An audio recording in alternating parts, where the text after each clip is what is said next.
Namaste to all future officers. My name is Sitendra Chaudhary and I welcome to all of you to iTube classes. In this small video, I'll be trying to do analysis of today's editorial from the Hindu newspaper, and this editorial is all going to be about climate change and the rising sea level. So let's get started. First, I'll be telling you some facts which are given in this editorial. Now some people may say facts are not important for UPSC, especially for mains, but let me tell you guys, facts are very important because facts are going to provide the weight, the substance to your statement. If you are just trying to write a very general statement, because everybody is trying to write general statement, but if you back your statement, if you provide your some evidence to your statement, some surveys, some studies, some reports, then your statement is going to be more heavy and it is going to fetch more marks. So facts are important for mains, but you need to have this understanding that where to put this fact and where not to put that fact. That thing you should know. But facts are important for mains as well. And if somebody says that facts are not important, then they are trying to just fool you. Just avoid those people. Okay, facts are important because facts are going to provide you a bigger picture. So let's get started. So I'll be trying to with some facts. There was a recent report from IPCC, and the title of that report was Climate Change 2021, the Physical Science Basis. And we already know about IPCC. IPCC, it provides the scientific evidence of climate change. We already know about COP, Conference of Parties, which was under the UNFCCC. So on the basis of which report UNFCCC takes the policies, they take their policy decisions on the basis of the report of IPCC. IPCC is a group of like hundreds and hundreds of the scientists all over the world. They do their own individual study. Then that individual study is reviewed by the other scientists, and then they come to a conclusion and a proper report. So what is the basic purpose of IPCC? Basic purpose of IPCC is to provide the scientific evidence of climate change. Look, they do not suggest to any policy. No, that is not their job. Policy decision is taken by the politicians only. They only provide you the scientific evidence when there is a meeting of Conference of Parties. So that you should know about the IPCC. Okay, now let's move forward.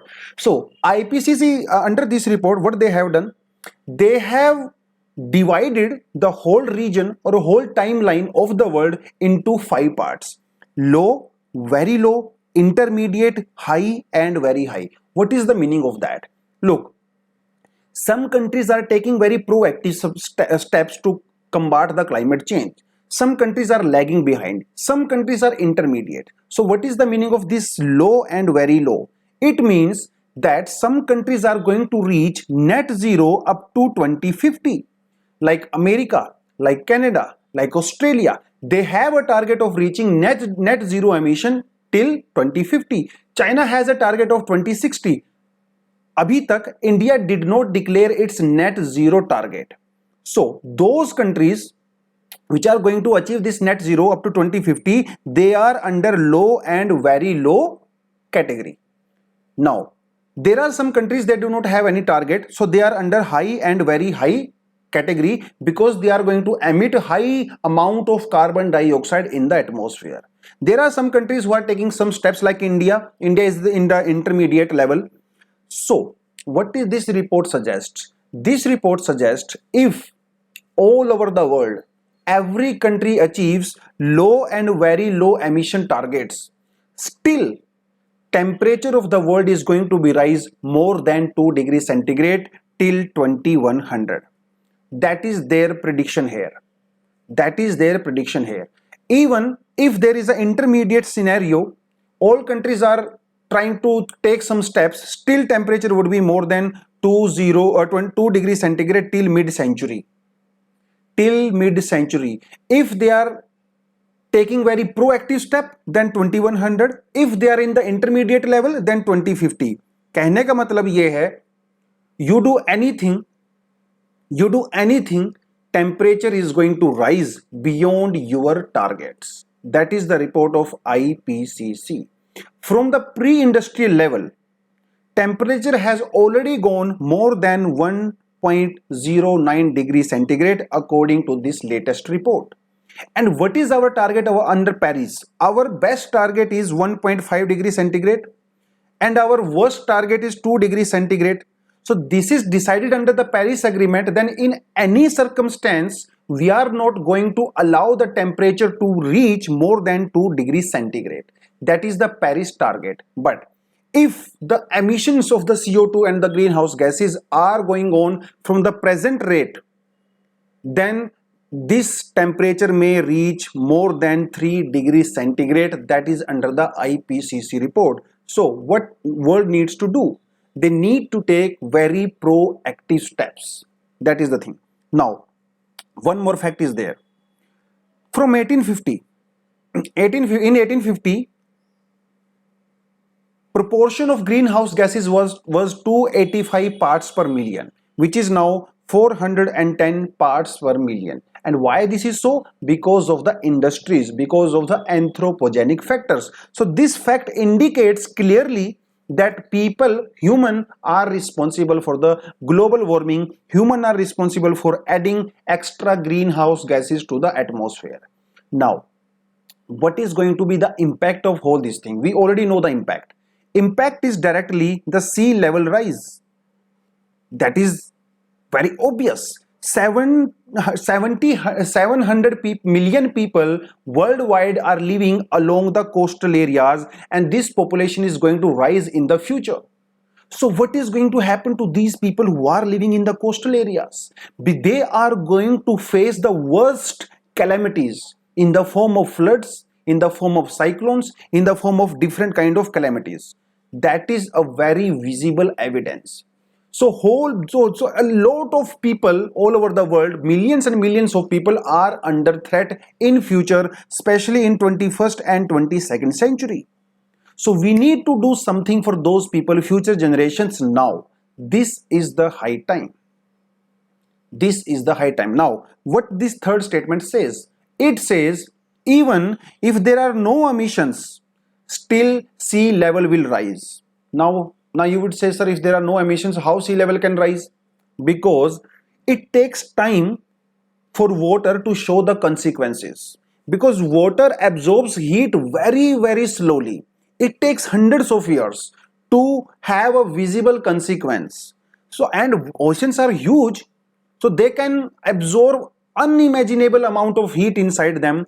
And even if we stop the emission of the greenhouse gases, impact can be there after hundreds of years. So sea level is going to rise, that is for sure. Consequences are going to be there, that is for sure, even if we no longer emit any greenhouse gases.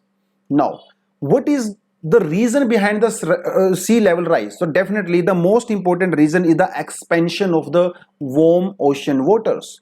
Some people think that the basic cause of the rise or sea level rise is going to be melting of the glaciers, but no, that is not the basic reason.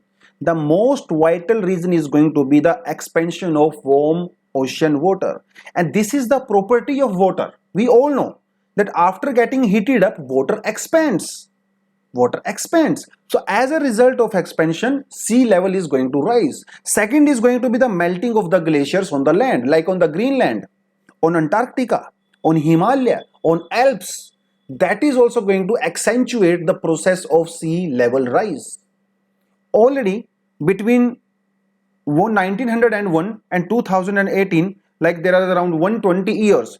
In last 120 years, global mean sea level has already gone above 0.2 meter. And this is not a small amount, friends. Look, it looks very small, but their consequences are very, very catastrophic.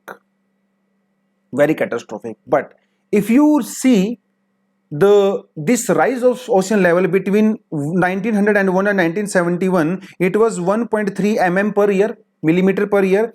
Between 2006 and 2019, it is 3.7 mm per year. And now you can see the trend in future. So definitely it is going to be more than 3.7 mm. So this process is going to be like faster and faster in future. What is going to happen with the ice sheets which are there in Antarctica? These ice sheets are also going to melt. And what is very peculiar about these ice shields, what is happening in the ice shields? Because of the climate change and global warming, their upper level of these ice sheets is melting, and as a result of that, their total weight is decreasing. And if their weight is decreasing, they are going to break down and they are going to float over the ocean. And when they melt, they are going to add extra water to the oceans, and that is going to rise the sea level. Even the report of United Nations Environmental Program emission, it says that you cannot stop the temperature to rise beyond 3 degrees centigrade. That is the worst estimate of United Nations Environment Program. They have already said that things have already been so bad you cannot do anything. तो हमारे हाथ से train already छूट चुकी है. Now, what is going to be the consequence on India? Definitely, India is one of the most vulnerable country when it comes to the consequences of climate change, because 7,100 kilometer of coastline that India has. So such a long coastline India has, so definitely India is going to face lot of problems in future, in the form of storm surges, in the form of heavy rainfall, in the form of flooding, in the form of cyclones. Even 0.1 meter and 0.2 meter rise in the sea level is going to cause lot of flooding in the coastal cities of India. Some people might say we have time. Some people might say, especially politicians, and they can say that we have still 60-80 years. But my friends, let me tell you, all these findings of this research and the surveys, they have some error. Definitely, in reports, they say 2100, but this is not the exact figure. This catastrophic event can even much prior to the 2100, because there are a lot of errors when they calculate this sea level rise and all that. So we do not have 60 to 80 years. Are you getting this point? Now, what is the solution and what is India doing? Solution is coastal regulation. We need to regulate our coastal areas. Indian government should not allow any further construction in the coastal areas or close to the coast. So we should make stricter norms, stricter laws and regulations. But what India is doing? They are doing the opposite. Instead of making laws stricter, they are making laws more relaxed for the industrialist, for the mining, for tourism. So they are doing opposite because it is in their mind that they have still 60 to 80 years, but they do not have much time. So first of all, we need to regulate our coastal zones in such a way we can protect our coast for the future generations.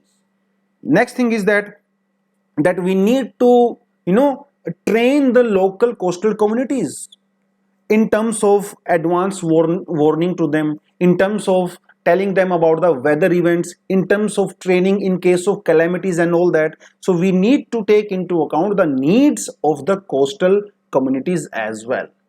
And the last thing is that we need to retreat, means we need to go back.